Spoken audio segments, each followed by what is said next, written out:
పిల్లిని మన ముందు నుంచి వెళ్ళిన కూడా కొందరు ఇష్టపడరు. పొరపాటున పిల్లి కనబడిన కూడా కొందరు అశుభంగా భావిస్తారు. ఇంట్లో ఇతర పెంపుడు జంతువులు ఉన్నప్పటికీ పిల్లులను అస్సలు ఇష్టపడని వ్యక్తులు కూడా చాలామంది ఉన్నారు. కానీ పిల్లిని సొంతం చేసుకోవడం వల్ల చాలా ప్రయోజనాలు ఉన్నాయని తెలిస్తే మీరు ఆశ్చర్యపోతారు. తెల్ల పిల్లి లక్ష్మీదేవి యొక్క చిహ్నంగా పరిగణించబడుతుంది.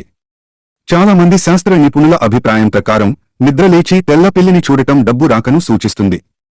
ఇంట్లో లక్ష్మీ పూజ చేసేటప్పుడు పిల్లి తిరుగుతుంటే లక్ష్మీదేవి మీ పట్ల దయ చూపుతుందని మీరు అర్థం చేసుకోవాలి. ఇంట్లో పిల్లి ఉంటే ప్రతికూల శక్తి సులభంగా ప్రవేశించదని నమ్ముతారు. ప్రతికూల శక్తి ప్రవేశించే ముందు ఇది మిమ్మల్ని సూచిస్తుంది.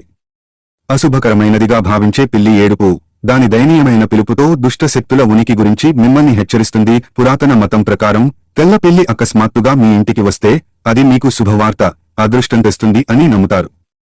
తెల్ల పిల్లి అకస్మాత్తుగా ఇంటికి వచ్చినప్పుడు దుష్ట శక్తి చెదిరిపోతుందని చెబుతుంటారు. తెల్ల పిల్లి ఎక్కువ సమయం నిద్రిస్తుంది.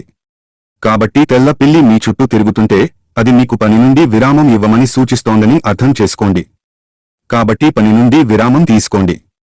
నిద్రపై చేసిన అధ్యయనాలు పిల్లిని సొంతం చేసుకోవడం మంచి నిద్రకు దారితీస్తుందని కనుగొన్నారు. పిల్లి మియావ్ మియావ్ కాల్ అందమైన ధ్వనిగా పరిగణించబడుతుంది.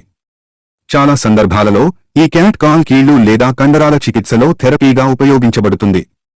పిల్లలను ఇంట్లో ఉంచడం వల్ల ఎలుకలు పుట్టవు. రకరకాల తెగుళ్లు తగ్గుతాయి. పాము ఉధృతిని తగ్గిస్తుంది. ఇంట్లో పిల్లి మియావ్ మియావ్ అని అరిస్తే గొప్ప అదృష్టమంట. ఈ సీక్రెట్ విషయాలు మీకోసమే.